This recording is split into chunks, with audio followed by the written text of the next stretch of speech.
possible here. I'll be very honest. ഖത്തം എങ്ങോട്ടാന്ന് എനിക്ക് ഒരു അറിവില്ല. മലയാളികൾക്ക് എല്ലാവർക്കും ഏറെ പ്രിയപ്പെട്ട നടിയും അവതാരകയുമാണ് രഞ്ജിനി ഹരിദാസ്. ഇപ്പോൾ ഇത് താരത്തിന്റെ പുതിയ വെളിപ്പെടുത്തലുകളാണ് സോഷ്യൽ മീഡിയയിലൂടെ ശ്രദ്ധ നേടുന്നത്.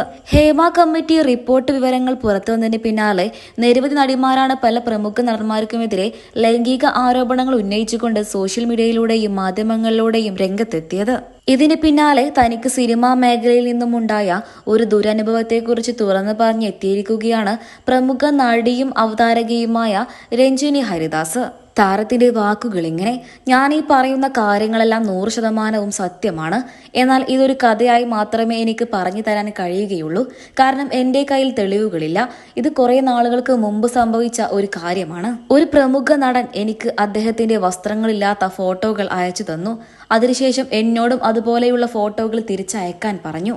ഞാൻ അപ്പോൾ തന്നെ അയാളോട് നോ പറയുകയും ചെയ്തു. നോ പറയേണ്ടടുത്ത് നോ പറയാനാണ് എന്റെ രക്ഷിതാക്കൾ എന്നെ പഠിപ്പിച്ചിട്ടുള്ളത്. അയാളുടെ പേര് ഞാനിവിടെ പറയുന്നില്ല, കാരണം എന്റെ കയ്യിൽ തെളിവില്ല. ഇത് ഒരുപാട് നാളുകൾക്ക് മുമ്പ് സംഭവിച്ച ഒരു കാര്യമാണ്. അയാൾ അയച്ച ഫോട്ടോയോ ഒന്നും തന്നെ എന്റെ കയ്യിലില്ല.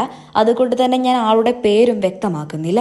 രഞ്ജിനി ഹരിദാസിന്റെ വെളിപ്പെടുത്തൽ സോഷ്യൽ മീഡിയയിലൂടെ ശ്രദ്ധ നേടി. നിരവധി പേരാണ് അയാളുടെ പേര് വ്യക്തമാക്കാൻ പറഞ്ഞുകൊണ്ട് സോഷ്യൽ മീഡിയയിലൂടെ കമന്റുമായി എത്തിയത്.